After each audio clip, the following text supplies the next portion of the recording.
ahead and get started.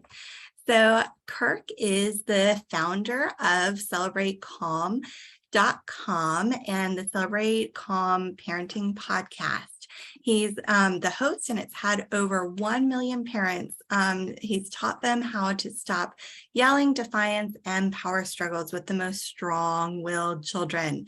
Kirk is known for very practical strategies and scripts delivered with humor and compassion. Learn how to get your kids to listen the first time while building a close, trusting relationship. Kirk, we are thrilled to have you leading us tonight. So I'm going to turn it over to you. Awesome. Hey, Erica, thank you for doing this.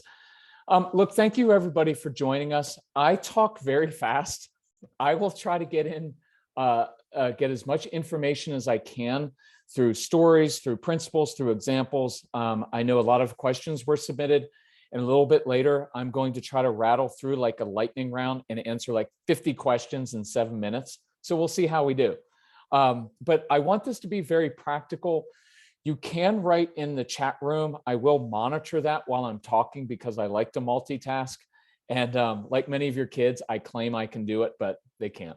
So I'll do brief introduction. We'll set this up, and then we'll get into things like defiance, getting kids to listen, how to get the respect that you want, because I know we're gearing this more toward dads. I can see some names up there. There's some moms in here. Welcome to you as well. And hopefully you can take some things and share with your husband if he wasn't able to attend. But this will skew a little bit more toward guys. And I'm a little bit, just so you know, I'm a little bit more direct with guys because I'm a guy.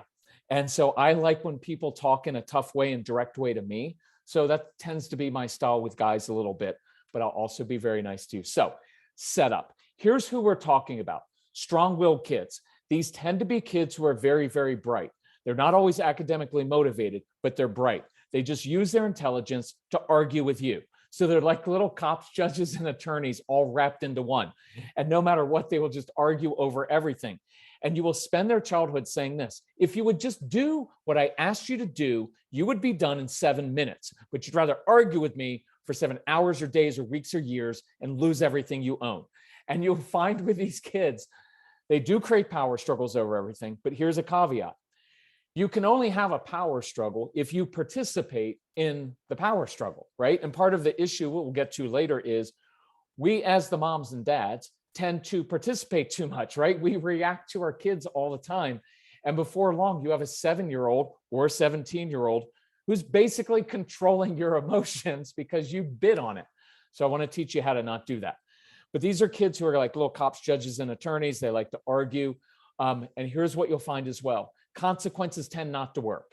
If consequences worked with these kids, you would not be on this webinar because you'd just be spouting out consequences and they'd say, yes, ma'am, yes, sir. You're probably never going to hear that from the strong-willed child.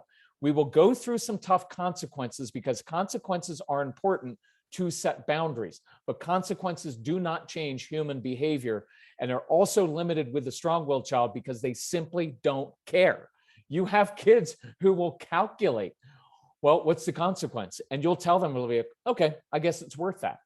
So I want to go way beyond consequences to get to the root of different issues. I just remembered another one. We'll do something on anxiety tonight because that's a big deal as well. Couple more things about the strong-willed kids. They tend to need, look, they're stove touchers. They have to touch the hot stove. It's how they learn best. And it's going to frustrate you because you're going to say, I'm 40. I have decades of experience. If you would just do what I would tell you to do, it would be so much easier. They don't want to do it the easy way, and that's actually a really good thing. Someone in the comment section or in the questions had said, why do my kids need to push the boundaries all the time? What do you want in life? What would you enjoy in life if people didn't push the boundaries? All of our iPhones and everything cool that's invented is by people who push the boundaries. The real question, and I told you I'd be blunt, is this: why are you so uncomfortable with your child pushing your buttons and pushing the boundaries? Why does that bother you so much? It's very normal for a kid to push the boundaries. In fact, I would rather have kids push the boundaries and kids have impulse control while they're kids than when they're 36, right? So We're going to normalize some of this behavior so we don't freak out all the time about these things. So these are kids, they have to touch the hot stove. They partly want to do that because they want to own it themselves. And I will do a whole thing on ownership because we're all here for the same reason. We want kids who grow up to be responsible and respectful. The truth is, many of you have strong-willed kids who are responsible and respectful toward other people, just not you, right? And so that kind of freaks you out. Your kids are awesome for the neighbors, but then they come home and they'll swear at you. So we're going to go through that a little bit. Here's one of the harder parts, and especially for men, this is a big trigger for us.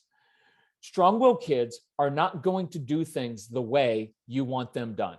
They're not going to do it your way. And I don't care if you play for the Redskins and you're 6'4" and 280 pounds and you're ripped. I will bet $1,000 that your 7-year-old will own you, right? Because they have an iron will. And so please hear this. This is not permissive parenting. I'm not letting these kids get away with things. I just don't want to come in with that fear and intimidation approach that doesn't work with these kids because they're fight or flight kids. So what I hope to show you, what I'm going to show you is how do you actually get these kids to respect you, to listen, to grow up to be responsible and respectful. I'm going to show you that, but it's going to look different than maybe you're used to. And I'm going to ask you tonight to be open to something different. And I'm going to ask you to be open because if you're watching this, what you've been doing probably hasn't worked. And if you're a guy, you're like, well, he's going to listen to me or else. And you've been doing this for like 12 years. Look, if you were using strategies at your job that weren't working for 12 years or 12 months, one, you get fired. And two, you probably say, you know what? Maybe we need to look at some different strategies. So I want to give you a different way of looking at this. So here's our brief background. We have a son named Casey who's 29. If you ever reach out to us, you'll email Casey@celebratecalm.com to talk to him. Extremely strong-willed kid, came out of the womb with boxing gloves on, grew up right there in Northern Virginia. We were in Loudoun County, and intense, emotional kid. I didn't like Casey when he was little. Why? Because he was difficult. Everything was difficult. Put on your shoes, go to bed. Everything was a fight. He was super emotional. He had ADHD, so school was hard for him. All those things. And so I spent the first 9 years of his life trying to change him because that made me uncomfortable the way he was. And I didn't like it, and it irritated me until I finally discovered this core truth. There's only one person in life that you can control, and that's yourself. Second truth, quickest way to change a strong-willed child is to first control yourself. I was raised by a career military father, right? He had 4 sons. Here was my dad's parenting approach. Fear and intimidation, yelling and screaming, my way or the highway approach. What happens? His 4 sons grow up. We all have kids. Guess what we did? Repeated the same generational pattern. So what I found was when I learned how to control myself, it actually changed his behavior more quickly. We'll get into that. So we did something weird. Instead of bringing kids into a therapeutic office one-on-one, we opened up our home. We had a little townhouse right in Ashburn, Virginia. And we opened up our home to all of these strong-willed kids, kids on the spectrum, kids who just struggled socially with kids their own age. And the idea was we'll get 8, 10, 15 kids in our home. We'll disappoint them on purpose because your kids can't handle disappointment, changes and things, small things mess them up. Playing board games, you can't do that because they're going to change the rules of the game, cheat or quit. So we had all these kids in our home. And the idea was in the moment when they're melting down, how do you teach them to calm down, right? And so over the course of a decade, we had about 1,500 kids in our home. So I hope what you find tonight is this is very, very practical, and I want it to work in your home. It just may look a little bit weird, a little bit different. So I just wrote this word down, observe. I want you to observe your kids because and most of the time I'm going to speak to us as guys. I know there's some moms here, but I'm going to speak to guys. Guys, we watch things all the time. We observe people. We observe patterns. Some of you are very good at observing patterns in life. And that's why you're successful in your business, because you see how things fit together. Step back this week and observe your kids. Notice some things about them. So do you have a child who comes home and likes being in confined spaces? Okay, you may think like, well, that's a little bit weird, but we can use that. So I'll give you an example of how to use this. And here are 3 quick strategies to use with your kids. So I noticed we had a lot of kids in our house who would come in and they take the cushions off the sofa, they throw the cushions on the floor, and they would lie down on the hard part of the sofa. And my initial thought is, you're a weird little freak. What are you doing? So I began to observe and I began to think, oh, they like the physical pressure. Many of your kids like sensory pressure. It's really important for them to get. So look, 3 things we got from that. Number 1, sleeping. Some of your kids would sleep better if they were allowed to sleep on the floor, on a sleeping bag. Better yet, put them in a sleeping bag, throw them in a closet. Don't tell anyone you're doing it. Many of your kids like being in confined spaces. It feels safe for them. It meets these sensory needs. Homework time, doing schoolwork underneath the kitchen or underneath the kitchen table. Because usually we sit our kids at a table and say, you're going to do homework. And I'm going to walk around and stand over you and say, if you would just focus, you would be done in 45 minutes instead of taking 3 hours. All of that pressure and anxiety doesn't help them think better. I want to throw out an idea here very quickly is this. All of this anxiety that we have as parents because we want our kids to be so successful and do so well, we tend to dump all of that anxiety on them, and it causes them to do the exact opposite of what we want. When you're telling your kids, hey, get to the car, move, move, move, they tend to go more slowly. They're not rejecting you, they're rejecting your anxiety because your Northern Virginia anxiety tells them, I can't move quickly enough to please you. You're going to be disappointed, you're stressed, and you're going to start yelling at me. So they don't want to join in. Sometimes kids won't open up and tell you things. They won't be honest with you. And it's not just that they have integrity issues. It's that they don't feel safe to tell you because every time they tell you something, you roll your eyes or you grimace somehow or you react in a way. And what they learn is, why would I tell my mom and dad anything? Because they always overreact to it. Right? So there's no blame and no guilt. It's just that we have a lot of power over what our kids do by how we control ourselves. So back to the observing. So kids doing schoolwork underneath the kitchen table, kids doing their work in school, ask the teacher, hey, would you mind if my child took his test or did his writing assignment sitting underneath his desk? As long as it doesn't touch other people's feet and distract other people, I don't care how they do it. Look, the thing with strong-willed kids is they're going to do things in odd ways, and you're not always going to understand, and you're going to think that your way is the better way and the most efficient way, and I get that. But I'm asking you to be flexible with these kids. So here's the 3rd thing I got from it, and I'm going to do some more examples on this. Calming kids down. So we had kids in our house, and you have them in your house, who are very emotional, very volatile. They go from here to here very quickly. How do you calm kids down? The phrase that we use is motion changes emotion, is a very powerful principle. Forgive me if I spell this wrong in the chat thing, but sometimes I make little notes. Motion changes emotion. Movement is a very powerful way, guys, to get your kids to calm down. Just talking to them tends to make them more upset. So I had a code word in my home. I'd encourage you to have a code word in your home. Look, you do if you had a fire in your home and you do a fire drill at school or in your home, the idea is if there's a fire, we know exactly what to do. Well, you have emotional fires every single day. So have a plan for that. So our code word was sofa. So a kid was getting upset for whatever reason. Instead of trying to talk to him, reason with him, or say, you need to calm down, right? Which never works. None of you want someone saying, you know what, Steve, you need to calm down. And you're like, no, I don't. Now I'm more upset. So the idea was when I said sofa, they had a job to do, a pre-established job, which was to go into the living room, throw the cushions off the sofa, lie on the hard part of the sofa. I would then walk in and I would put the cushions on top of them. Then I would lie down or sit down on top of them. Instantly calming for 3 reasons. 1, it's weird. Weird stuff works with these kids. Number 2, the sensory pressure felt really good and it settles their bodies. It is very, very powerful. And number 3, I didn't look them in the eyes. And this is for every man out there. Every man, when you become a dad, you get a proverbial dad handbook. And it says a couple things. It says, one, if your kids don't look you in the eyes, that means they're disrespecting you, which is false. And it also says, you as a man are going to value respect more than anything else. And you are going to feel like you're being disrespected all the time. You are going to feel like an NFL wide receiver, right? Who's always disrespected. Here's what I want you to know, and this will save you a lot of power struggles. Let go of some of the eye contact thing. Your kids don't look you in the eyes when they're upset because, one, they're ashamed of their behavior. Two, sometimes they're intimidated by you. When is usually the only time we give eye contact to our kids? When we're upset at them, when they did something wrong. Hey, look at me when I'm talking to you.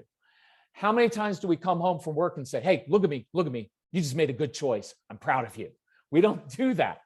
But I want you to give eye contact when your kids make good choices, when they make progress, not perfection, progress, not perfection. But when they're upset, they're already beating themselves inside, and we come along, look at me when I'm talking to you.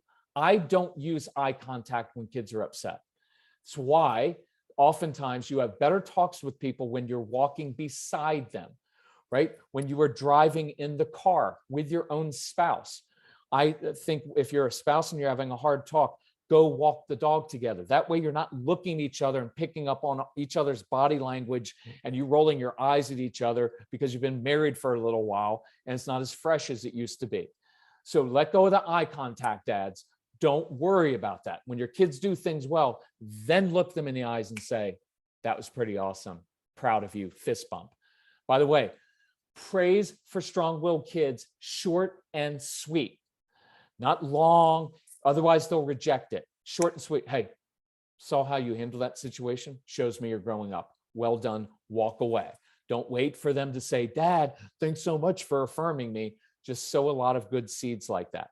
So that part, the disrespect thing, let me hit that really quickly, and I'm going to do some examples on respect in a little while.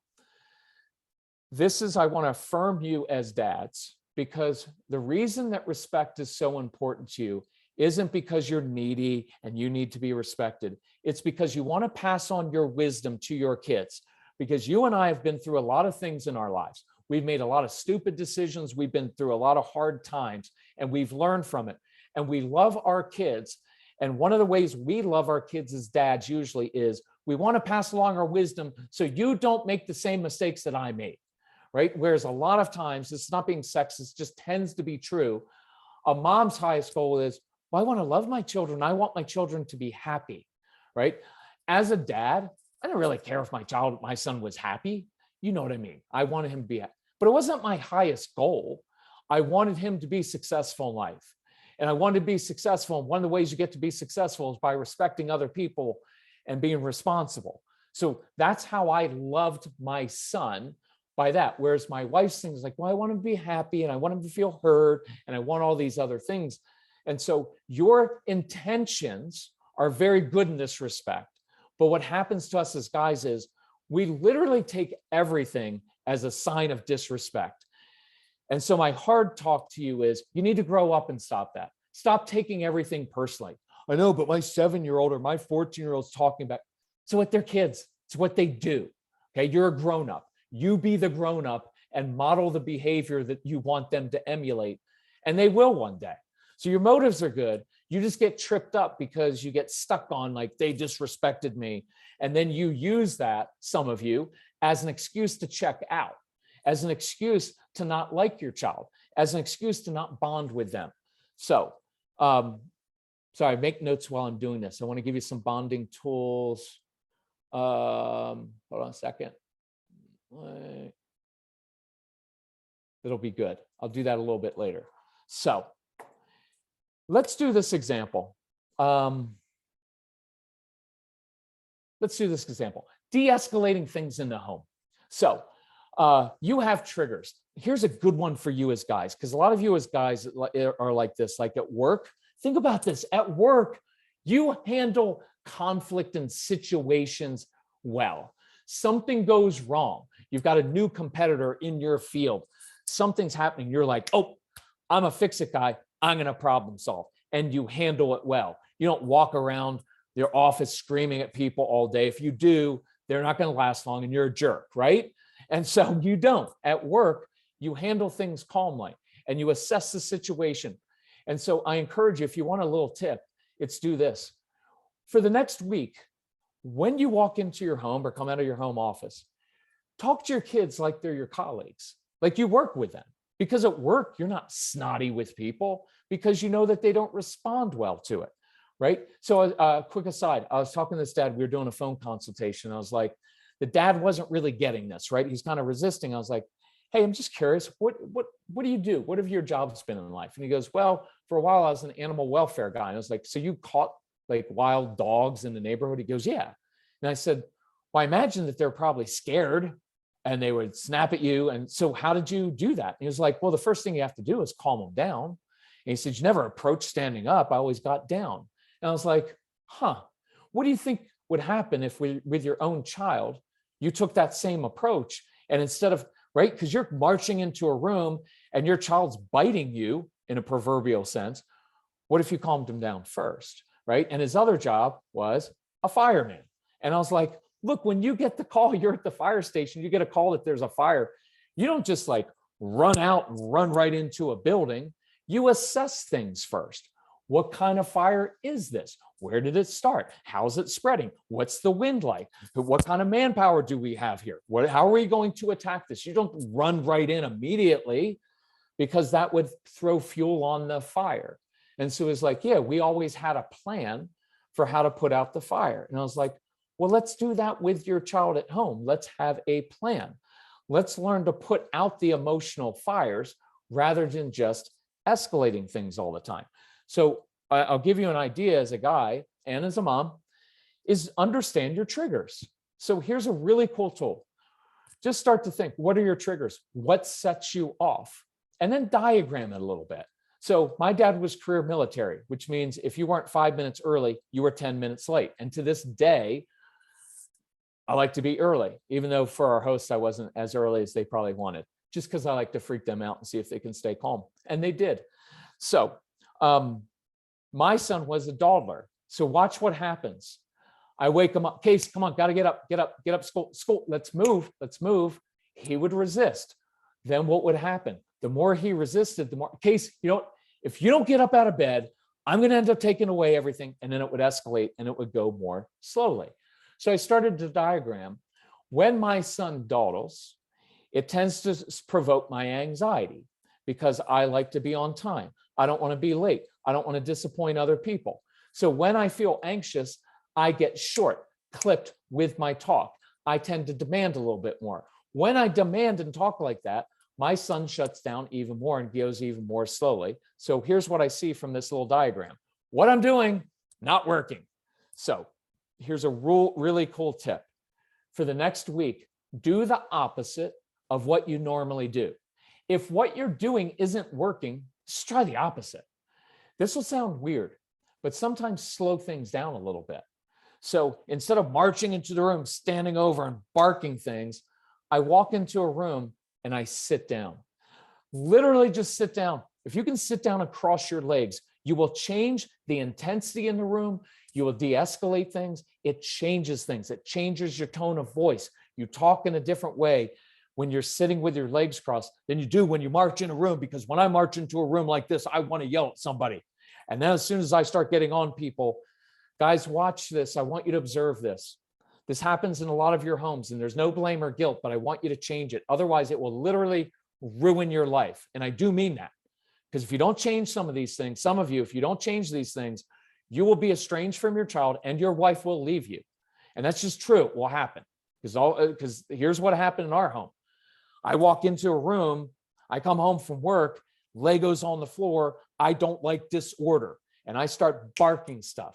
So what happens? My son tenses up, my wife tenses up. And now my wife, who already had to work really hard to calm down our son, now has to manage my emotions because she doesn't want me walking into the kitchen yelling at our son because that would escalate. So I put my wife in this horrible position because she had to think, well, am I going to protect my son? But if I do, am I undermining my husband's authority? Right? It's a nasty place to be, and it's a nasty thing to do to your spouse. If you can't control yourself, that is job number one here. If I'm working with you and we're doing phone consultation, you're like, well, my strong-willed son does. I'm like, I know he's difficult. He's a pain in the butt. Totally get that. But the first thing we have to do is teach you how to control your own emotions. Otherwise, you're going to escalate literally everything in your home, and it will not work. You can get like my dad got some measure of obedience from his 4 sons through fear and intimidation. But you know what we didn't have? We didn't have a relationship with him. We didn't have a trusting relationship, and we never really learned from his wisdom because we were afraid of him. You can get your kids to listen and respect you, but you don't have to use fear and intimidation. And I know some of you, it may have been cultural even.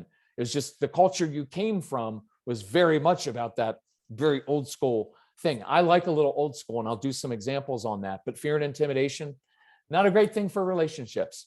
So do the opposite of what you normally do. And if that just means you walk into a room and you sit down and you put your feet up or cross your legs and you ask questions, try it this week. When I wanted my son to move more quickly, oftentimes I would go and sit on the side of his bed and I'd wake him up by connecting with him. Connection breeds compliance. You have to connect to people. Think about this, guys. If you have a manager, a boss, someone you work for, and they march into your cubicle or your office and they start demanding things from them, your natural inclination isn't just to do it, right? But if they were to walk in and say, hey, Steve, you know what? Last 3 projects, you're killing it, man. Listen, I need your help. My boss needs this project done, this analysis done. Can you drop everything you're doing and help me out? Because I got to have it on his desk by 4. Look, if they came in and said that and they connected with you a little bit, you're not going to love it, but you're more likely to be compliant and want to help your boss simply because he or she connected with you first. So it's an important principle of connection before compliance. So just do for the next week, do the opposite of what you normally do and just observe and see how it works. It's way cooler than you think. So here's a common trigger for me and how to de-escalate. So my son would get upset and take things out on my wife and start yelling at her. Big trigger. So here's what usually happens. See if this sounds familiar, and then I'll show you a different way to handle it. So I would walk in, Casey, how many times have I told you, you don't yell at your mother? You know what? You keep yelling at your mom. You're not going to your hockey game. You're going to lose your video games for the next 3 weeks. You're going to lose all your food for the next month. Because I was a guy. I would bark consequences that I could not actually keep. So, but I would come in and start barking stuff, and I would begin to escalate. There's a subtle thing that was also going on. I held a certain amount of resentment toward my son because he was so difficult. I used to say, well, if our son would just do X. Do you know what an insidious comment that is, an idea? Because watch what you're doing. If my wife would just start doing X, well, now you have given complete control of your emotions to your kid, to your spouse, and you have said it's their responsibility. And it's not, because the most important thing you can ever do is learn how to control yourself. You have so much power that way. And I'm going to demonstrate that in a few. Look, here's a quick one for the guys out there. Men, in every area of life, we respect other men who stay cool and calm under pressure, right? We're not going to follow a platoon captain into battle who's like, oh my gosh, they're shooting at us, right? You're not following that guy. You like the guy who's cool and calm under pressure, the fireman, the policeman, the guy in battle, the quarterback. Who do you want as a quarterback? Do you want your quarterback coming into the huddle in the 4th quarter saying, you know what, we're down by 2 touchdowns. You don't know what route to run. You keep fumbling the ball. Okay, let's go score. Nobody's following that guy. You want the quarterback who's cool and calm under pressure, who comes in, takes the knee and says, guys, we're down by 2 touchdowns. We're going to march down the field, execute our plays, score, get the ball back, score again, break. You follow that guy because he is cool and calm under pressure. I want you to be that guy when you walk into the living room and the kitchen, because your kids do want to follow you and listen to you. But if you're creating chaos yourself, your wife will not stay with that forever, and your kids will not respect you. And it has nothing to do with them. We have power over that. So in this situation, here's what was also happening. I didn't like my son So I would begin laying into him. You don't yell at your mother. You never pick anything up. You never follow through on your schoolwork. How are you ever going to be successful in life? And I would start dumping things on him.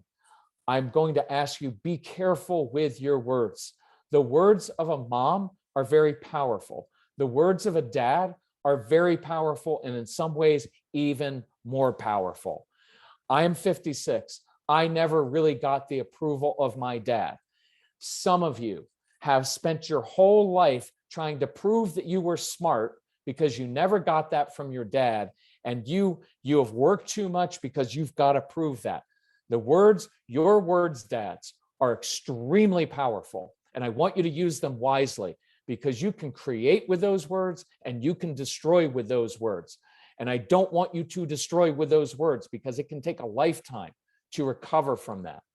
And I'm not being dramatic with that. It's very, very important principle. It gives you a lot of power. I have a very strong-willed, confident, awesome 29-year-old son. If my wife says something negative to him, shrugs it off. That's my mom. If I even shake my head slightly when he says something, it destroys him. He wants my approval. He needs my approval. It is a powerful tool. Do not hold back on that. By the way, do not hold back on physical affection. For some of you, you didn't grow up with it, and I know it's hard. I just was talking to a guy right before we got on here. I now have 2 guys that I'm working with and I mentor. Every 2 days, I've got a little note that comes up in my calendar. I text them to remind them. It's physical affection. Rub their head, give them a hug, positive words. Tell them, you want a great phrase to use with your strong-willed child? Let me see if I can see this. Typing it in. I wish I was more like you. You know what we spend childhood doing? Correcting our kids and telling them everything they're doing wrong. And eventually, with a strong-willed child, you know what they're going to say? Screw you. Screw you. Because it's never good enough for you, Dad. No matter what you say, hey, nice job, son, but. And as soon as you say but, you wiped out everything good before it. A great phrase to use with a strong-willed child sometime is, you know what? I wish I was more like you. I wish I did push the boundaries a little bit. I wish I wasn't such a people pleaser. I wish I wasn't afraid to take some risks. Look, my son, I wish I could speak up a little bit more. I wish I had a little bit of my son's that attitude that he carries. It would help me in life at times. Find a trait or two and say, you know what? I wish I was more creative like you. Your dawdler kids, because many of you are type A like me. You're like, he's got to get with the program. He's got to move. No, sometimes say, you know what? I wish I had slowed down a little bit in life. I've rushed through life and I've missed a lot of things and I've ruined a lot of relationships. You don't have to say all that to them, but you can affirm it and say, I wish I saw the world differently like you do. That is a powerful, powerful thing to tell your kids. So I would lay into Casey and it would begin escalating the situation. How many times have I told you this? By the way, that phrase, awful phrase. What were you thinking? How many times do I have to tell you? Here's what you're really saying. You're an idiot, right? And so that doesn't work. And I'm going to show you in a minute a different phrase to use. But I would start escalating. What do you think? You know what? You can't, one more word, young man, because we always do that. You know what my son told me? One of the first times I said, one more word, you know what he said? Word. Because he was very defiant. He was difficult. He knew I couldn't take that and I would lose it. So, you know what? Here's another one we do. Keep it up. You know what? You already lost your video games for 2 weeks. You want to make it 3, and the strong-willed child, guarantee they're going to be like, you know what? Let's just make it 4. And now they just called your bluff, and you won't take away video games for a month because you need them to play video games because that keeps them occupied and happy. So, right, it does. So they kind of have you stuck on that one. Later on, I'll write down a thing on screens. We can do that if there's questions on screens. So I would escalate. I saw his face. It was red. And I knew in the moment, you got to calm this thing down. But I just kept going and going until he finally blew it and he said something disrespectful. And I realized a couple things later. I would continually escalate things because I wanted my son to get so upset that he said something worse than I had, so that when I walked downstairs and talked to my wife, I would feel justified. Oh yeah, did you hear what your son said to me? Guys, you will feel justified. You are justified. in yelling at your kids, sending them to their rooms all the time. You're justified. But it doesn't mean it's right. And it doesn't mean that it works. And some of you are holding on to that. Well, my dad did this and my dad. And that's fine. I'll do some old school stuff. But some of the stuff our dads did was not good. It's fear and intimidation. And that's not how I like to motivate people. And it's not conducive to building a trusting, close relationship with your child where they're coming to you throughout their lives, asking you for your wisdom. So I would escalate. And later, here's what I realized. If this is all you get out of this tonight, I want you to hear this insight, and it will sting a little bit. There's no blame, no guilt, but I want it to sting. What I was in essence saying to my son was this: I need you to behave and do exactly what I say, because if you don't listen to me and do exactly what I say, I'm not sure I can behave, right? I need you to behave, because if you don't do what I say, I'm not sure I can behave, and you do not want to see me angry. That is not the message I want to send, right? But that's what I was sending. So I'd send my son to his room, whole night would be ruined, hours and hours. My wife had to clean up the mess. I walked away feeling justified because of my son's defiant mouth, when in reality, I'm the grown-up in the home. It's up to me. It's not up to a kid to learn how to do that. We can teach them, but we teach by modeling. But if look, this will sound a little bit harsh, and it's not meant to be harsh, but I like to say this to guys. You walk around all the time saying, well, my son doesn't apply himself. He doesn't work hard at things. He doesn't push through when things get hard. But the truth is, some of us haven't pushed through, and we haven't learned how to control ourselves. And I know a lot of this comes from your childhood and some of the childhood trauma that some of you had and some of the difficulties you had. I get that. So there's compassion there.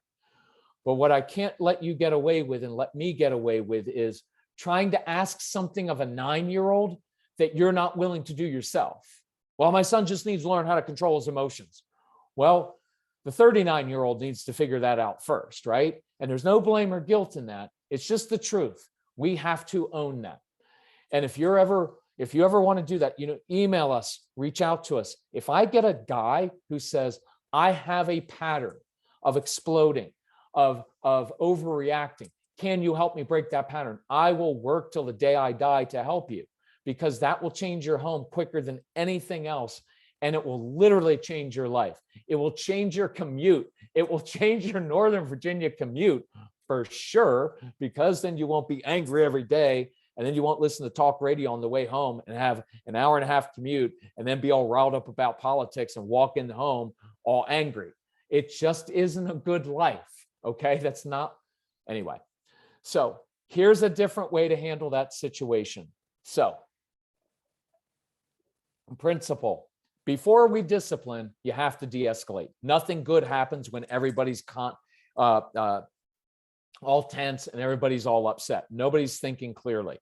So we mentioned that word, motion changes emotion. Side one: you're in the middle of aisle 3 at Target and your child's freaking out on the floor. Instead of get your butt up off that floor, you're not going to act like this in the middle of a store, right? Because the truth is they are acting like that. I guarantee you, if dad were to hit the floor and start doing some push-ups, that child melting down is going to look over at you and think, what is my dad doing push-ups for in the middle of aisle 3 in Target? And you can look over and say, hey, you want to do 10? Because if you did 10 push-ups every time you got upset, you'd be ripped. Okay, don't say that, but think it. And now I'm inviting him into an activity. Oh, look, guys, this is a great, sorry if I skip around a little bit, but I want to share insights because hopefully there are going to be dozens of them and a few things will stick with you. Let's do the we thing. I was working with his dad once and he's like, yeah, well, excuse me, my son was misbehaving. And I went in and say, hey, you downstairs, when you act like that, you're doing push-ups, and you can do push-ups. You can hold that plank until your mom comes down, says it's okay. Look, I don't have any problem with tough discipline, but you know what would have been even better? Instead of saying, hey, you, call him by his name. Hey, Case, let's come downstairs. And when they get downstairs, say, you know what? I've been realizing I sometimes have anger issues or I get upset. And so what I'm finding is when I'm upset, if I do push-ups, Just helps me calm down. You want to do 10 with me? See, now I just invited the child into doing something with me. It is now we instead of you need to do X. I have no problem with being the authority figure in the home. But it's not a but, it's and. And I like being the authority figure, but I like leading by example because that's what good authority figures do. They lead by example. And so that whole idea of doing those push-ups, I'll give you an idea and then I'll go back to my story. So imagine you've got younger kids and let's say that you do work outside the home. Try this one night, guys. You come home from work, come in the front door and say, guys, look, bad day at work, traffic's backed up, the Redskins, the Commanders are still the Commanders, change the name, not changing the results a whole lot, right? I'm frustrated. You know, will you guys do some push-ups with me? I guarantee you, your kids are going to do push-ups with you. And what is the dad in the home just demonstrated? I get frustrated. I get PO'd. Things don't go my way. I'm upset. But when I get upset, instead of slamming the door and barking orders out at people, I do my push-ups. That is awesome modeling. By the way, here's another awesome one. Sometimes if you want to give your wife a break, because some of you have wives who work outside the home, and so they have responsibilities outside the home, and then they have, in many ways, we're not being sexist here, moms as a whole never stop thinking about their children, right? The guys out there, look, when you go to bed and you go to sleep, you like turn it off, right? And you dream of other stuff. A mom literally never turns off her mom brain. At 1 o'clock in the morning, when she wakes up, what is she thinking about? Her kids. When you wake up at 1 in the morning, you're just trying to go back to sleep, right? I have, in all these years, 20 years, working with 1 million families, I have never gotten an email from a dad in the middle of the night saying, you know what, I woke up and I'm just so worried about my kids. It's not that we don't love our kids, but we can turn it off a little bit. And I'm saying this because I want you to be cognizant of the burden that your wife carries in doing this. All the emails late at night are always from moms. I'm on the internet. I'm searching. What do I do with a strong-willed kid? How do we discipline the right way? And they email late at night and they don't turn it off. It is a burden. And I want you to be able to support your wife in this because this is hard stuff. It's also the reason if you don't learn how to calm down, look, if she has to make a choice between staying with her kids and staying with you, she's staying with the kids. She's going to choose the kids. And then you're going to get divorced and lose half of everything that you've earned. So you've already lost half of it in the stock market this year. And then the other half is going to go out the window too. This is, I'm not being funny or joking with that. It's true. It happens all the time. This is, I try to have fun with this. We try to do fun examples and laugh, but at the bottom of this, it is human relationships. And there's a lot of pain there. And I want us as guys to be better at handling the pain stuff and the hard stuff. We handle the hard stuff at the office, but we walk through our front door and we're like, oh, that's overwhelming. And I get that. And I want to, hopefully tonight I can give you some very practical things, but here's a cool one to do to relieve your wife sometimes of that burden of always managing kind of everything with the kids. And I know not all your wives do that, but it happens more times than not. Sometime walk in from the office or come in from your home office, come in through the front door, just come in through the front door. It's kind of cool, especially if you've got little kids, and yell treasure hunt and take some coins out of your car, throw them in the front yard or backyard out in the grass and let your kids forage for money and do the little treasure hunt and get them outside. Because sometimes just getting them outside and giving your wife a little bit of a break inside to say, is really, really helpful. And look, if you're the primary caregiver, because many of you as men, you are maybe even a stay-at-home dad, or you just work from home and you are the one who's doing primary care, just say the same thing. Say, look, I'm with the kids all the time. I need a break. Can you get the kids outside the home for like even 7 minutes every other night? It would really help me out. Be honest with each other. Tell each other what you need. Look, if you guys can't communicate as a married couple and handle conflict, how do you expect 2 kids, your siblings, to communicate? Well, they just fight all the time. They need to learn how to handle conflict. You haven't had a hard talk with your spouse in years. Guarantee you, guys, watch this. Many of your wives come to you and tell you things. And we as men dismiss them. Oh, honey, that's not a big deal. Kids are okay. You're just overreacting. I promise if you do that for long enough, your wife will stop coming to you. She will maybe go to someone else, therapist, or maybe someone else who hears her and listens to her because you keep dismissing her. Don't make that mistake. Listen to her. Learn to deal with emotion. You don't have to fix stuff. If your wife is having a bad day, just acknowledge it. Look, this is simple. Honey, if I were you, I'd be frustrated too. That's it. And then just shut up. Don't say anything else. Please just say, acknowledge people's emotions. Don't fix them. Acknowledge them. With my son, oh, if I were you, I'd be frustrated too. Look, that you've got a child who is strong-willed child, is making a paper airplane, right? He put some time into it. He flies it. It doesn't fly right. Here's what the emotional strong-willed child is going to do. Stupid airplane, is dumb. He's going to crumple it all up. Every good parent will do the same thing. Oh, buddy, you know what? That was a really good airplane. One of the worst things you can say, because you know what your child's thinking? Duh, if it was a good airplane, it would have flown, but it didn't. Airplane's stupid, I'm stupid, you're stupid. That's what you get. Instead, what if I walked into the room and said, you know what, if I were you, I'd be frustrated too. You spend a lot of time making that airplane, it didn't fly right. Of course you're frustrated. Look, normalize some of these things. Of course you're frustrated. What I didn't say, so therefore, punch a hole in the wall, hit your sister, yell at me. I didn't say that.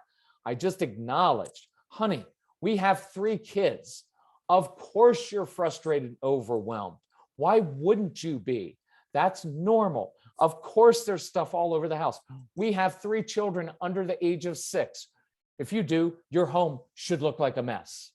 You should have a lot of chaos. That's a lot of kids to have under 6 years of age, right? With your kids, normalize. Of course you don't want to do your homework, right? Instead of like badgering them and shaming them. I don't know why you can't do it. If you just start on it, you would be. No, of course you don't want to do it. Of course you want to do stuff that's fun. You know what that's called? It's called human nature. Most of us put off things that are very difficult, but I believe that you're capable of doing it. I'm not making an excuse. I'm just normalizing that they don't want to do it. So motion changes emotion. We're back to that scene. My son is yelling at my wife in the kitchen.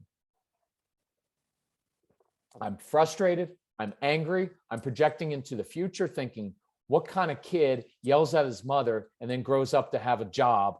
How's he going to ever keep a job? Who's going to marry him? He's going to be living in my house. All that anxiety is going through my head. Being calm does not mean that you don't feel stuff.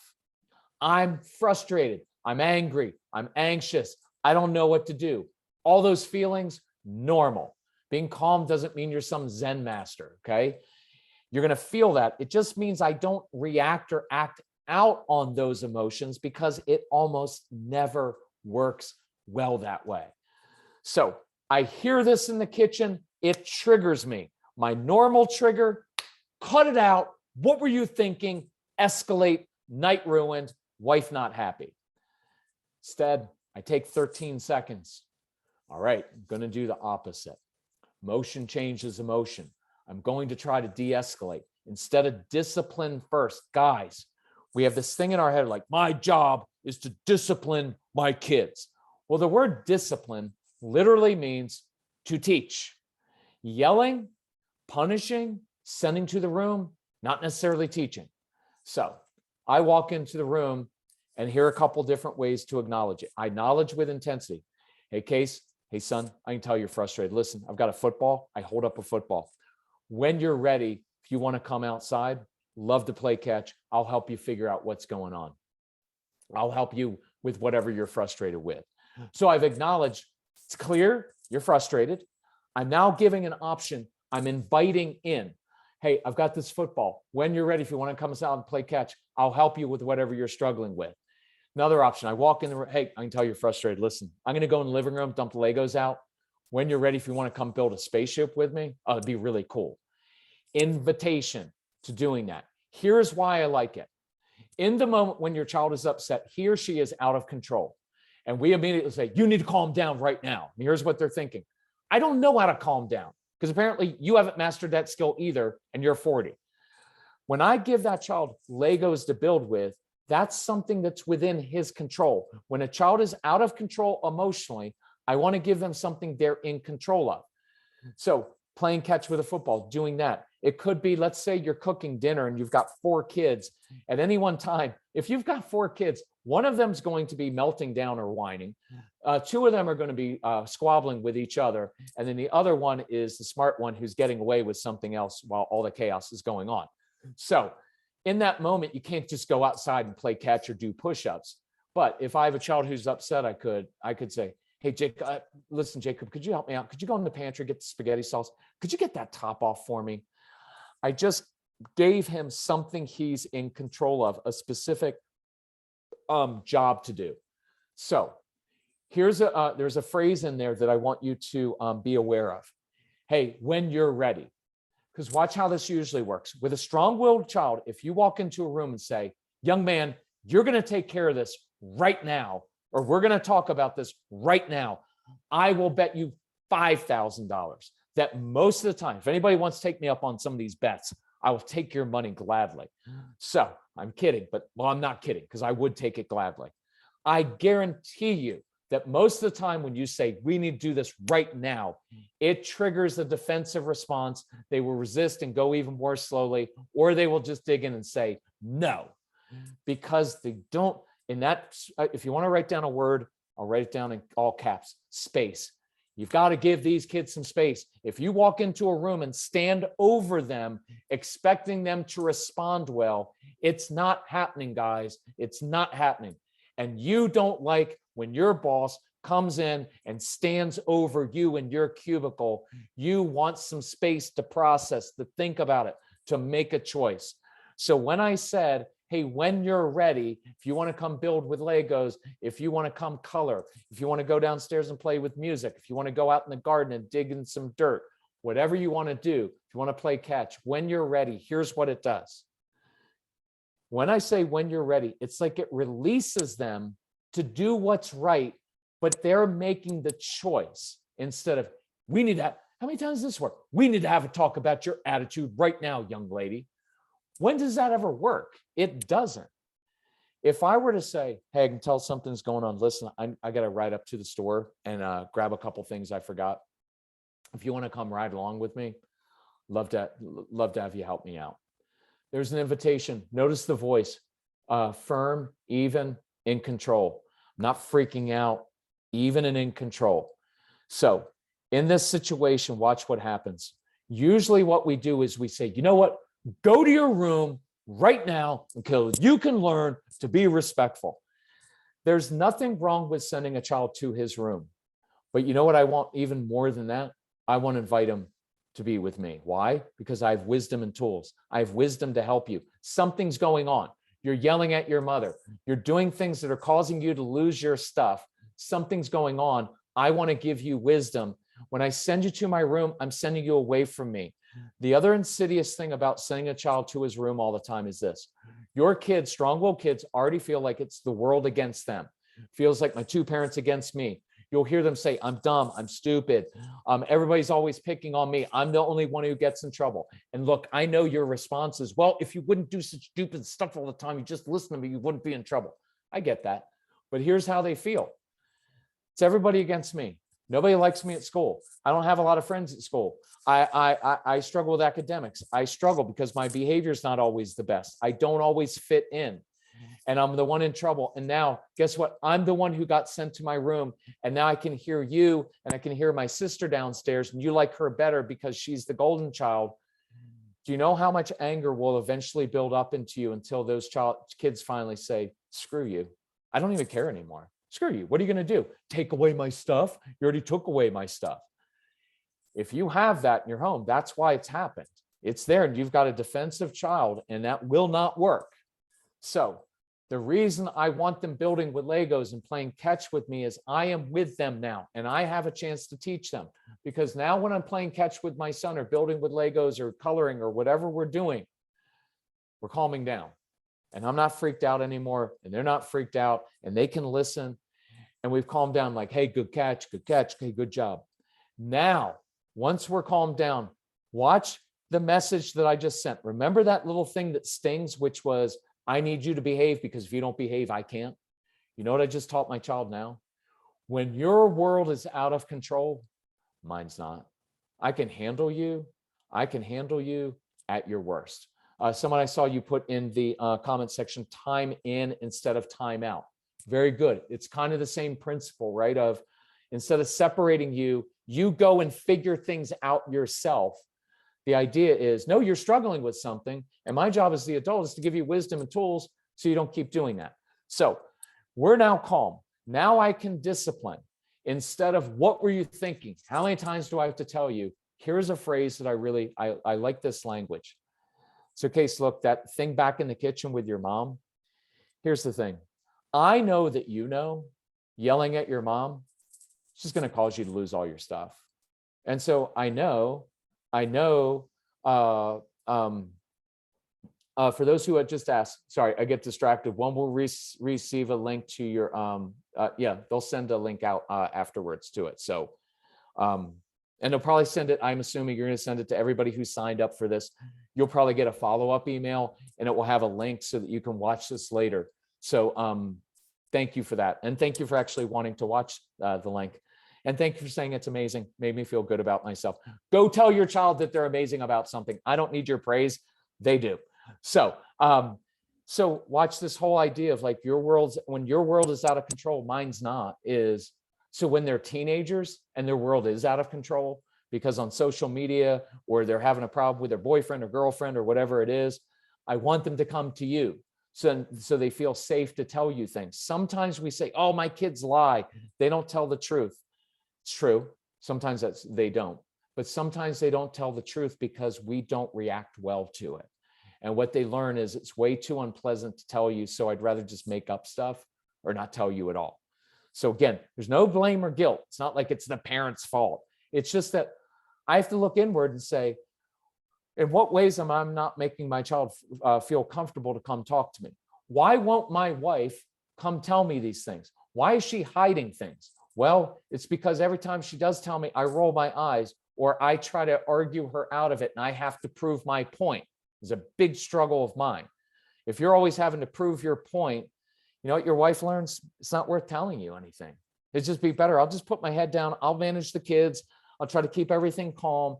And then when they go off to college, I'm going to leave you, because now I'm resentful because I thought I was marrying someone who was a partner, but now you just go and work and earn money, but I take care of the kids. And as I remember, you were there that night that the child was conceived, but now you've kind of checked out because, look, compassionate side, many of you didn't have any tools because your dad wasn't that good.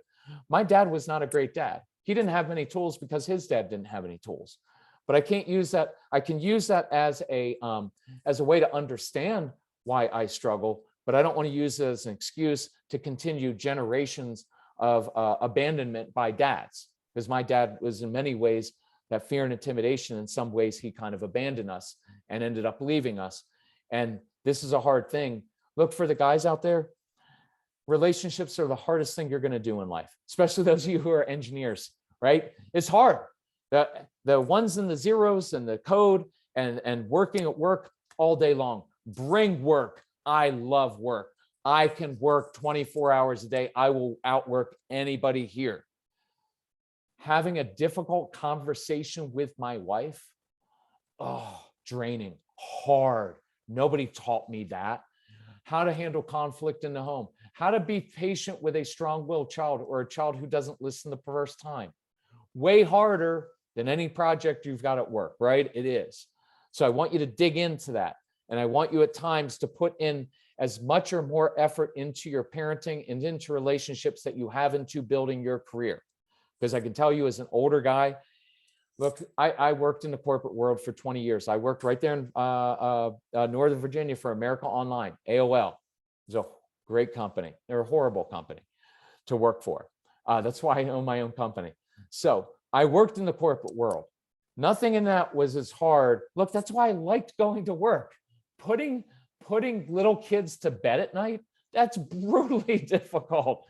Who wants to, why, some of you are like, oh, I miss the old days when we used to have to take business trips. Guess what? Your wife misses those days too, because it was easier at home when you weren't there, because that's the way it was for me. I hope you can take this. Some of this is very true to some of you, and some of it I'm just joking with you, but most of it's pretty true. So that language, hey, I know that you know yelling at your mom, hitting your sister, stealing stuff. I know you know it's wrong. I also know this. You know that when you yell at your mom, you lose all your stuff, and so that hurts you. And so what I'm curious about, I like that phrase, I'm curious. So I'm curious. You know it's wrong. You know it hurts you. So I'm curious, what's going on inside of you that would lead you to do things that continually hurt you? Because that doesn't make sense to me, because you're a bright kid and you know that you don't. So see, the tone of voice is, instead of, what were you thinking? Why do you keep doing things that frustrate me? You know what? If you don't stop doing that, you could just forget about all those things that I told you we could, right? Instead of that, it's, look, dude, you're doing stuff that's hurting you. And I'm curious what's really going on, because I'll help you with that. And see, I'm coming alongside my child. Does that make sense? Let me do a quick thing on defiance, because look, couple quick things on defiance. So maybe 3 things on defiance. We'll do that as number 3. We'll do that as number 1. And then I'm going to do tough discipline. So hang in there. I know this is all the soft skills stuff, but I'm going to do tough discipline for you. And then let me do 3 things on defiance. So let's do the tough one. Child comes to you, defiant, talks back to you. Don't react to it. Don't take it personally. When Casey would get full of himself at times, I went with a low key tone. By the way, I don't like the sweet tone. Sweetie, baby, could you help us? I don't like talking to kids like that. I also don't like screaming and yelling. Even matter-of-fact tone. It's very, very grounding. It's very, very settling. We do it at work all the time. It sounds authoritative, right? Which is good, grounding, but it's not me losing control of things. Sometimes I just walk up to Casey and say, I can hear that tone, and I know where that ends. I don't think you want to go there, right? Very low key, short and sweet. I know where this is headed. I'm going to go get some water. I'm going to go get something to drink. I'm going to take a shower. I got to go rake the leaves again. I got to go rake the, look, if I were you, I'd think about that tone again, because it's not going to end well. See, that puts out the fire. You know what? If you're going to use that tone with me, young man, well, what are you going to do? Right? There's nothing, it doesn't work. I want to de-escalate, but here's my favorite one with my son. He would come at me with that tone, right? And you know what that tone is. You have every right to say, you know what? If you keep using that tone with me, you're going to spend the rest of the night and the rest of your childhood in your room. But here's what I learned. My job is to give my child wisdom and tools. So I remember one time I stepped back, and instead of reacting to him and leaning into him, I said, hey, Case, you know what I've learned? The last 63 times you've used that tone with me, what it's told me is you're anxious, you're anxious, you're frustrated, or you're hungry. Those are my son's 3 triggers, even at age 29. Hunger, oh, he's a bear. So look, I've just given him wisdom. I have one of 2 things to say. Stop being a little jerk. Or I've noticed when you do talk to me that way, you're anxious, you're frustrated, or you're hungry. So 2 options, son. You may continue to talk to me like that if you want. It's not going to end well for you. You're not going to get to do sleepovers, get your driver's license. Totally up to you. Watch the tone here. I'm okay with whatever choice you make. If you want to choose to continue to talk that way, you're just not taking the car out. It's just the way I roll in my home, right? There's no drama. Stop creating so much drama with everything, right? Here's 2 dramas, and then I'll come back to it. Again, apologize, but I'm trying to fit in a lot of stories. Here's a younger child one. I get this one all the time. But why 8-year-old snuck at night and snuck the iPad and snuck it into bed? And that was just disobedience and wrong. What consequence can we give? Well, my natural response to that is going to be, well, of course he snuck an iPad into bed. Look, when you and I were kids, if we had access to all the world's information on a cool screen, we would have snuck it in too. We were way worse than our kids, right? We're mischievous, out doing things. Our parents just weren't around. You just know everything that your child does wrong. It's horrible. So I would rather than create all this shame, I can't believe that you would get up in the middle of the night and deceive us and go get the iPad and watch it. What were you thinking? See, it's all shame. You don't need to shame a child. Here's what I would say. Of course you wanted to get the iPad. Why would you not be drawn to something that has all the world's information on it and 100,000 movies? Of course you wanted that. I get that. But in our home, we have a rule, which is no screens in bed ever, or no screens after 7:30 p.m., whatever it is. We have a rule and you violate it. So by choosing to do that, you just chose to forfeit screens for the next 3 days. Now, your child's never going to say, Dad, thank you for your wisdom. Thanks for being firm and following through. It makes me feel safe. He's never going to say that. He's going to be upset.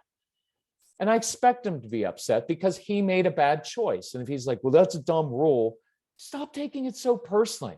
Oh, nobody called my rule dumb. I know, you're 40. Grow up. He's a little kid. Of course he's upset because you are holding him accountable.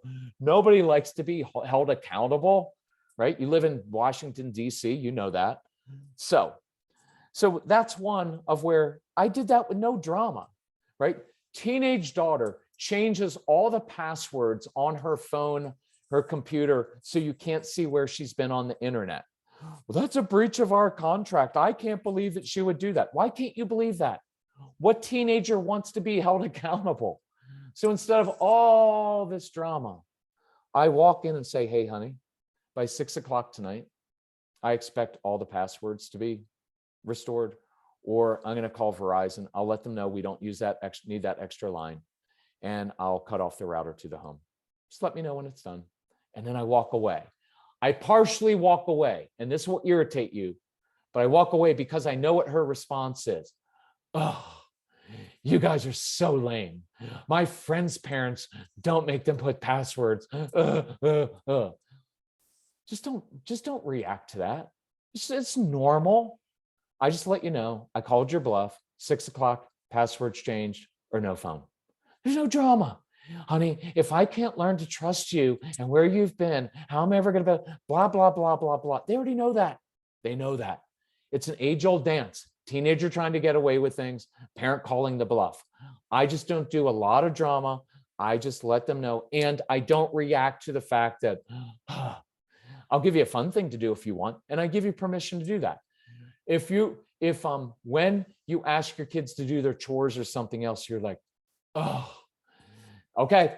Next time your kids come and say, Mom, Dad, can you take me here? Just say like, oh, you're so annoying. Always asking me to take you places. I've got to fight for Northern Virginia traffic. Oh, feel free. Just don't do it in a bitter way. Just do it in a fun way, because then they get to see what it feels and sounds like, and then have a smile on your face and say, all right, honey, 3 minutes. I'll meet you in the car. And then just no drama. So here's what I told my son. Last 63 times you've done this. It's just anxious, frustrated, hungry. 2 choices. Talk to me like that, lose all your stuff. Or here's an option. Look, this is a great way to talk to kids, especially strong-willed kids. I'm giving perspective. Son, it's totally up to you. I can't force you to talk to me in a mature way. I can't make you do it. I just want you to know. I can't always tell you what you're going to do, but I can always tell you what I'm going to do. And as long as you use that tone, it's just not going to work well for you. But if you want to get the chips, I'll grab some salsa. I'll meet you out on the deck. I'll help you with whatever you're struggling with. It's an invitation to problem solve. Your nasty little tone is coming from somewhere. I'm not taking it personally. What it triggers in my head is, my child must be going through something that would cause him or her to talk like that.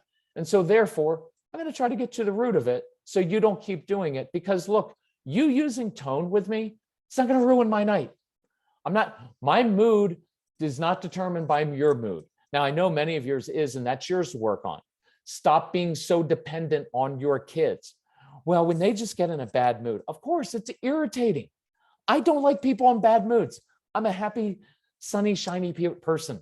I like positive moods. But if my wife or my son or a friend of mine is having a bad day, it's not my job to fix it. I don't have to fix it. I don't have to make everybody happy. I just let them know, hey, I can tell it sounds like you're having a tough day. Let me know if you want to talk about it. I'm not going to fix it, but I'd love to listen to you. See, I watch how cool, watch how mature that is. I don't feel the need to fix your mood, which relieves them of the pressure of you needing to change their mood. It relieves them of that whole thing of like, why are you always trying to fix me? And I free them and I free myself. I don't have to fix the mood. You're welcome to be upset. If I were you, I probably would be upset. If you want me to listen, I would love to listen. And I will acknowledge that you should feel irritated or that you should be in that mood. Of course, you're in a bad mood. Everybody gets in a bad mood now and then. Of course, you had this happen to you at school. Honey, you had this happen to your office and your boss said that X. Of course, you're upset. I'd be upset too, right? But now I don't have to fix it. I just needed to listen to you.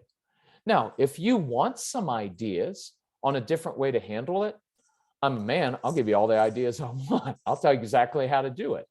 But I don't feel the need to have to do that. Does that make sense? Right? Now I ask that and it's not like you can actually respond because I can't see any of you. So that's why I miss doing the live in-person events. Thank you, Erica, for the yes. I appreciate that. Look how affirming you are. And so, okay, so that's a second idea of defiance. Here's a third one. Then I promise I'll do a really tough discipline tool. I hope what you're hearing is this. I can discipline firmly. I can be very tough. I'm just doing it while I'm in control of myself. And then it actually works. And I don't have to we don't have to explain everything to our kids. Your kids are never going to be like, Dad, I didn't really want to do that. But after you spent 15 minutes explaining to me all your logic, all of a sudden I'm motivated. They're not always going to want to do it.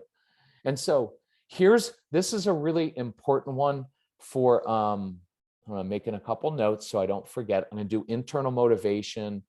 Let me do bonding. We'll do the tough discipline. Then I will go to the questions and I'll do those. Anxiety. Many of your kids, especially in Northern Virginia, it's a very anxious place to live. Many of your kids struggle with anxiety. So anxiety is caused by unknowns, things you can't control. So many of you have kids who struggle with going to new places, doing new things, and they get resistant to it. Two things, big things. I'll give you an example, but I'll give you the solution first. Number one, normalize anxiety. In our society, we are turning normal anxiety into something that every kid has to go and see a therapist for. They don't always need to see a therapist, right? Sometimes here's what our kids need from us. Oh, of course you're anxious. Of course you're anxious about that. You should be a little bit anxious. Anxiety, being a little bit afraid, being a little bit nervous, it's a very normal thing because you know what's happening in our society? We as adults are not leading and we're not sharing our wisdom. So I just have anxiety and my stomach's really upset. So I need to see a therapist. Well, if your child struggles with depression and has big mood swings, well, sure, maybe they need to see a therapist. But you know what they need is for an adult to say, oh, of course. So going to new places, trying new things makes your stomach upset. That's normal. You should feel that. That's your body telling you that there's a risk involved because you could try it and fail. You could try it and get rejected. That's normal. You are going to feel that for the rest of your life. I don't want you to run from that. And I don't want you to shrink back from that. And I don't want you to think that there's something wrong with you. That's normal. What I found in life is when I feel that anxiety, I feel it in my stomach's a little bit upset. But if I just take 2 steps forward and I focus on something I can control in that moment and I go and do it, I usually enjoy it. But if I let that anxiety rule me and I run from it, I miss out on a lot of good things. And I don't want you to miss out on, because you're really smart. So your anxiety, perfectly normal. That is so settling to kids to know. So I should feel a little bit nervous. Of course, I feel nervous when I give a presentation at the office the night before. I don't sleep as well. Why? Because I want to do a good job and I'm afraid I'm going to forget something. And it's just like you in school doing a presentation in front of the class. You should feel nervous. It's normal. Nothing's wrong with you, right? Doing homework. It's normal that you don't want to do your writing assignment. Why? Because you're not interested in the topic. And it's hard to write about things you're not curious about. So it's normal. So I normalize it, but then I give tools. But I believe you're capable of doing that writing assignment well. And I'll even help give you some tools to get all those really creative thoughts out of your head down onto paper. So back to anxiety. The normal thing that happens is we ask our kids, hey, do you want to do Taekwondo class? And they're like, sure, fine. 3 weeks go by and we come home. We're like, hey, we need to go to Taekwondo. Get your stuff on. Let's move. Let's move. And we get the resistance. You know, my stomach's kind of upset. Do we have to go? You know, I promise so next week. You know what? I paid $135 for that class. Get in the car right now because we're already running late. Get in the car. And then we get, no, I'm not going. Well, now your child just challenged your authority. So you're a good man and you can't let that go. So now you've got to bite on that one, right? Even though the child's like 5 or like way smaller than you, or maybe they're 15. You're like, you know what? You're going to get a little butt in the car right now, or you're not going to eat for the rest of the night or the week. So then it escalates every time. I'm not going to Taekwondo. Taekwondo's stupid. You're stupid. Whole night is ruined. We look at the child and say, that's a defiant little snot that makes my life difficult. And what I want you to know for many of your kids, you're looking at an anxious kid. Anxiety is caused by unknowns. When you said, hey, we're going to Taekwondo, what triggered in my brain as a little kid is all the unknowns. What is that place going to be like? Is it going to be loud in there? Is it going to smell? Is the instructor going to be patient with me? Because teachers aren't always patient. You're not always patient. What if they're not happy and they don't like me? And what about the other kids? I struggle to connect with kids my own age. I like older kids and little kids and animals and maybe older people, but kids my own age, I struggle to connect with them. And what if they pick on me? And what if I'm not good at following their directions at Taekwondo and I get in trouble and you're upset at me? Nope, I'm out. So the reason they'll say things like, you're stupid, I hate you, I'm not going, is because they want to be sent to their rooms. See, send me to my room. See, I'm used to that. I can handle that. But don't make me go to this new place where I could be rejected by more people. I could get in trouble. And then if I want to quit, dad's going to call me a quitter. That's where all of it comes from. So the whole idea of being calm, you know, if you want to do it from a man's point of view, the goal isn't to be calm.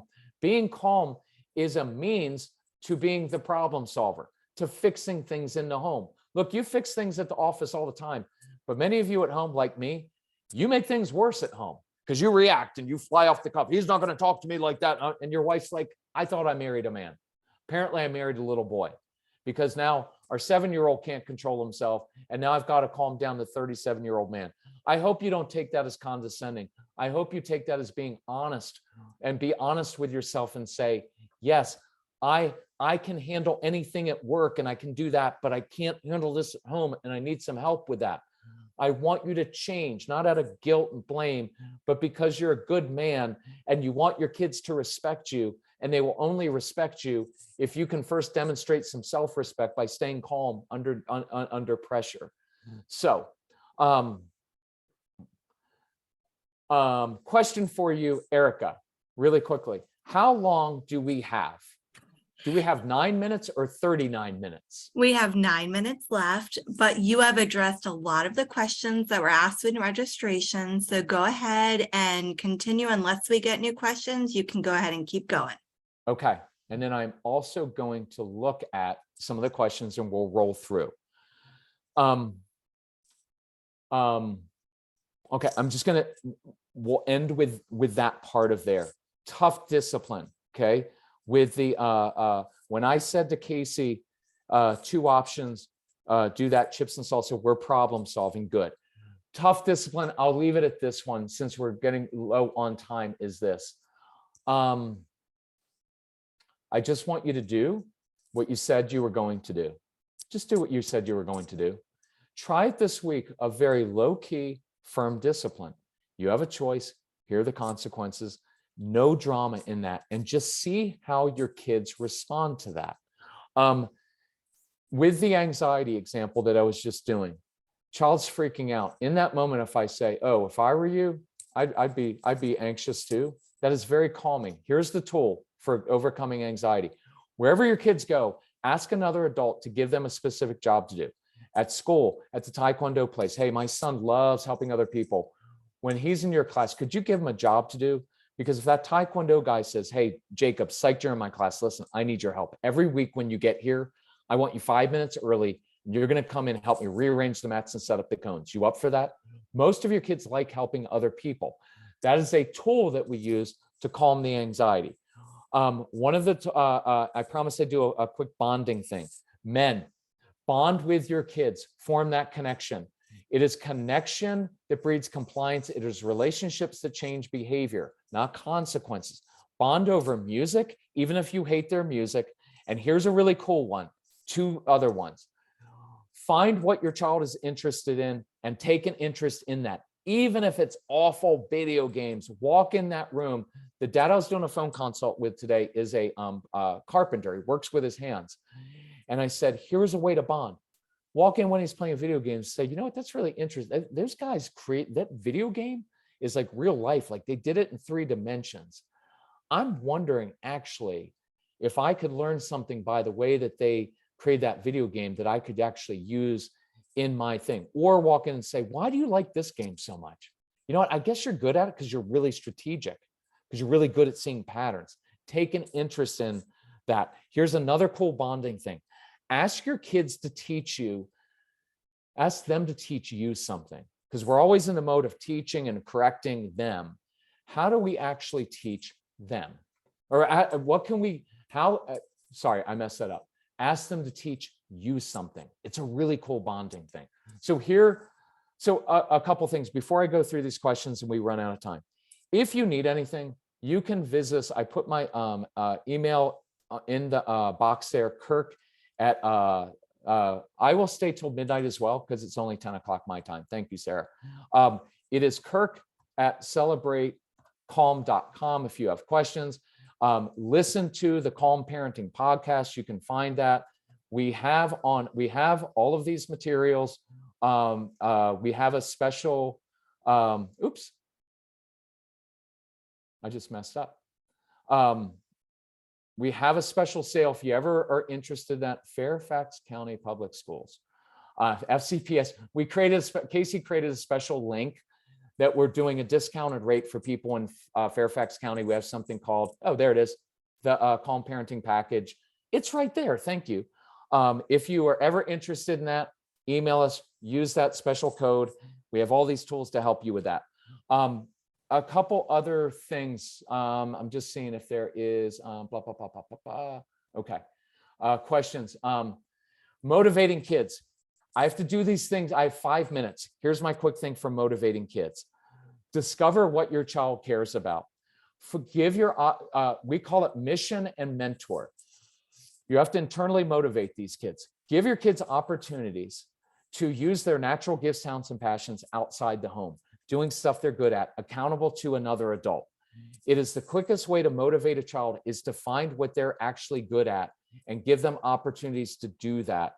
I have podcasts on that because that's a longer one, so I'm not going to answer it right now, but mission and mentor. Mentors, they often listen to other people really well. How to stop boundary pushing. Look, I want kids to push the boundaries. So I'll push back on you and say, I want them to push boundaries, but make your here's a cool tool. Make your boundaries a little bit bigger. Some of you are very rigid, the way you grew up, and you create these little boxes for your kids. I want to tell my kids this. Here's my goal for you. This is what I want done. Very clear boundaries, expectations. But within this big box I'm putting you in a big box, and I say this. Within this box, I don't care how you get it done. As long as we accomplish the same objective, I will give you space to do things and do them differently than I would do them, as long as we still get that done. Like morning routine. Here's my goal in the morning. I want you on the school bus or in the carpool at 7:22 a.m. How you get ready for school, I don't care. If you want to sleep in the clothes you're going to wear to bed tomorrow and wake up at 7:21 and roll out of bed and grab a Pop-Tart that you hid underneath your bed and run out to the school bus and put your shoes on while you're on the bus, I don't care. It's going to irritate me because I want you to do it the way I want you to do it. I don't care. Do it a weird way. Do it a different way. Why do these dad-kid arguments and outbursts happen? Because you love your kids so much and you want them to be successful, but you have a lot of anxiety. I would ask you to work on your own anxiety as parents. Your own anxiety causes you to lecture and get on your kids and point out everything they're doing wrong because you're afraid of what's going to happen in the future. And I'm going to ask you to control your own anxiety and your own control issues. Some of you just have a lot of control issues. And you're like, yeah, I know, but I'm the adult. I want you to give your kids some space to touch the hot stove and do it in different ways and say, I never would have thought about doing it that way, but I like your creative way. Do you really like their creative way? No, you don't have to, but just don't freak with that. Freak out about that. Will this work with high school age kids? Yes. I just, as kids get older, I give them more space to do these things, but it's still always the same process. I'm still in control of myself. I'm giving wisdom. I'm giving tools. How to catch myself before I get triggered. Here's one of my favorite things. Sit. Just, I know it sounds stupid and too simple. For the next week, every time you walk into a confrontation or into conflict or into a room, sit, cross your legs and ask questions. That is all you are allowed to do. If I were working with you personally, I would text you every day and I'd say, today, you know what you're doing? You sit with your legs crossed and you ask questions and you seek to problem solve and to understand, not walk in and stop this. That is a quick, simple, sitting down is a very, very powerful tool. Any considerations for a child with ADD, ADHD on the spectrum? We do a lot with that. We have a program called ADHD University that's very helpful. I want to learn how their brains work. Here's one tidbit. It's not about time management. It's about managing their energy because they work in different flows and they work with momentum. Learn how their brains work by observing them and then use that at homework time. At homework time, I can have them do homework while standing at the kitchen counter, rocking back and forth, writing, listening to music, chewing on a snack. That can be extremely helpful. I'm going to wrap up by saying, try some different things this week. Let me know what works, and we'll keep working on these things. Thank you to the Fairfax County Parent Resource Center. Thank you for the tireless work you do. Thank you for the parents who struggle through traffic and stress of living in Northern Virginia to raise your kids. Thank you for spending the time. If we can help you in any way, it's what we live for. Reach out to us. But thank you all for joining us, and just let us know how we can help. Thank you so much, Kirk. And Kirk, if you don't mind, we have about 2 or 3 questions that we can address in overtime. Does that work for you? Absolutely. Awesome. So thank you all for joining us. If you need to go, we respect that, but we've had lots of people saying we'd love the extra time right now.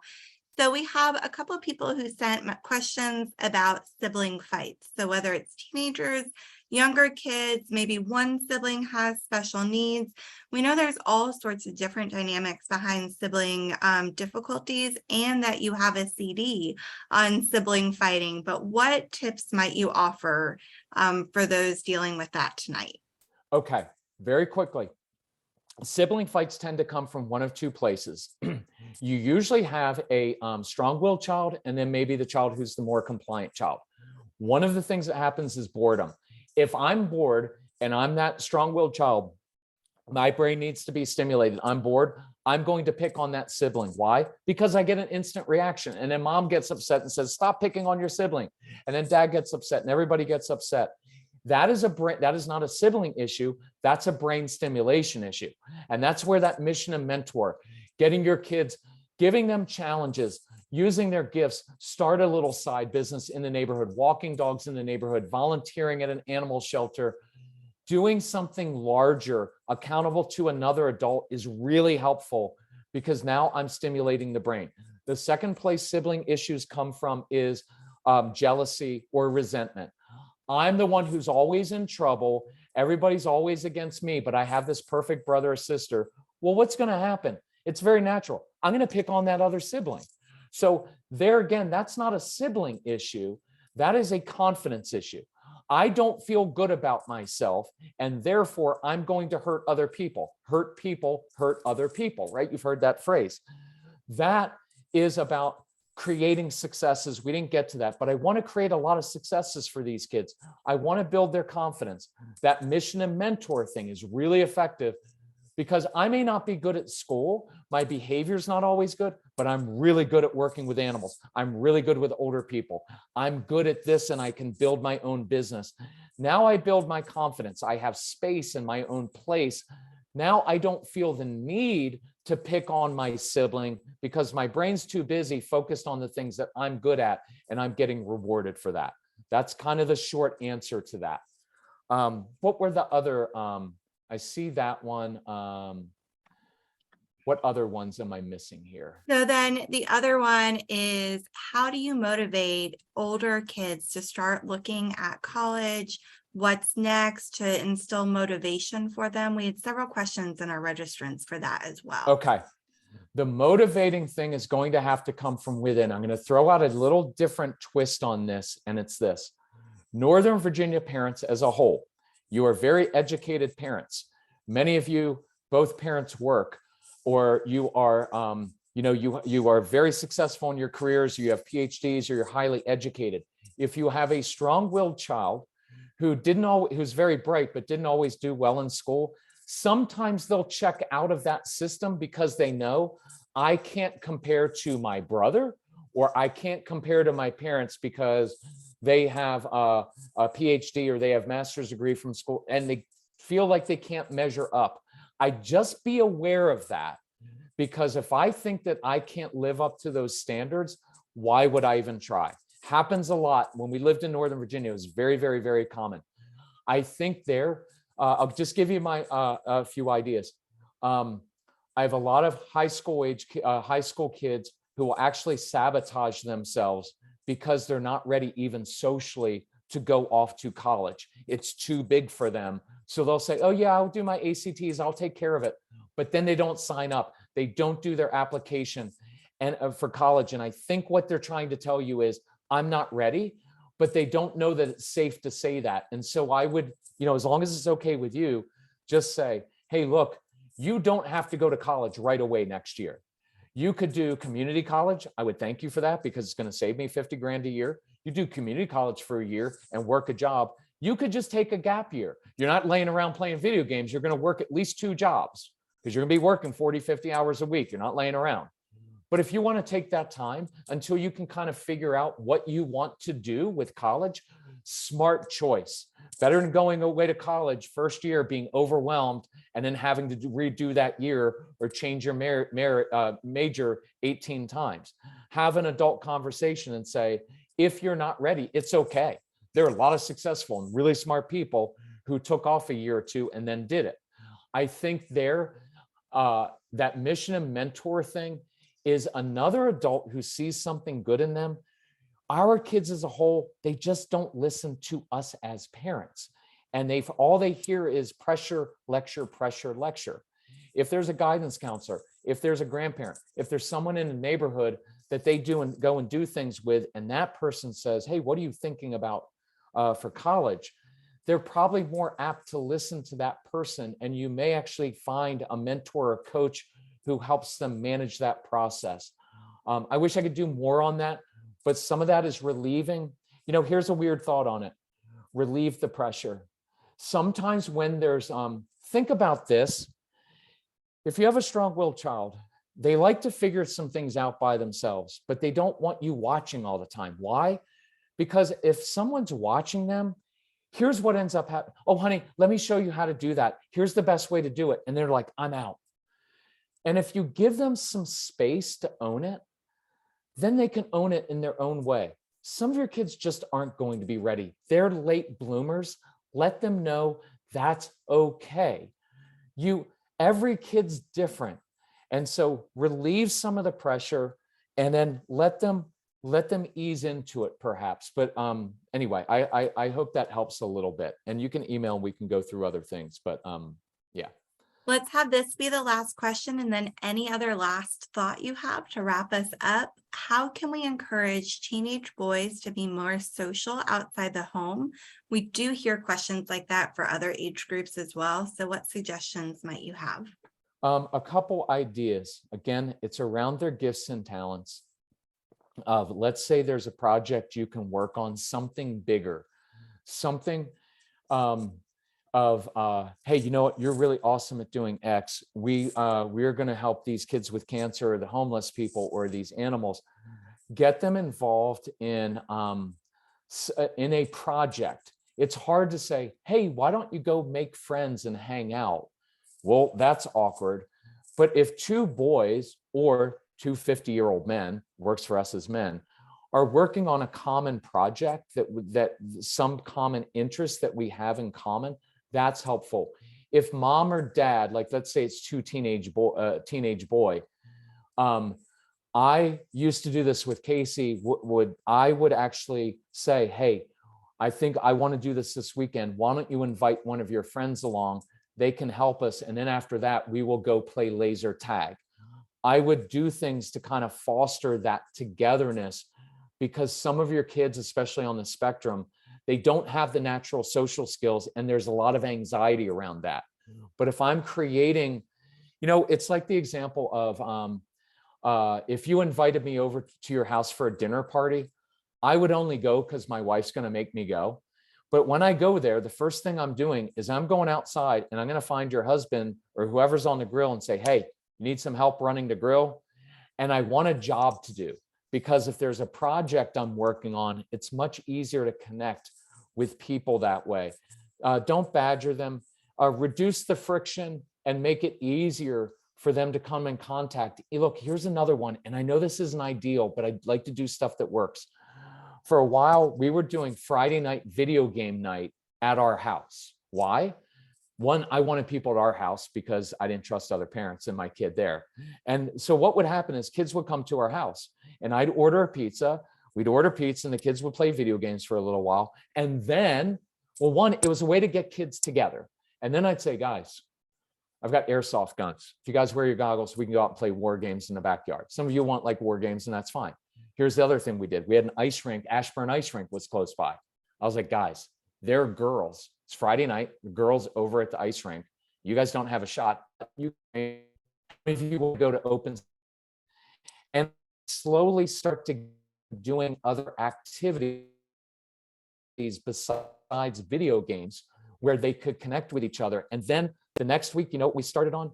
We started doing service projects.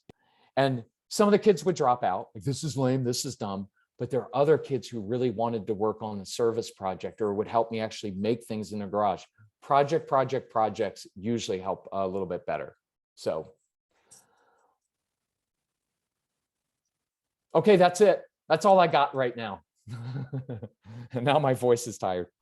Thank you, Kirk, and thank you, everyone else. Have a wonderful night. Please do check out some of Kirk's materials from our library. Go ahead and take advantage of this incredible deal, which means you get access to everything all at once. You'll want to listen to it again. And do reach out to Kirk or us at the Parent Resource Center if you need any help. And Kirk, I don't need to tell you this again, but everyone has loved you and appreciated this evening with you. And I know my husband went to go hang out with the kids, and I hear lots of play, and I think some of that was motivated by you. So awesome. Thank you so much, and have a wonderful rest of your night, everyone. Awesome. Thank you.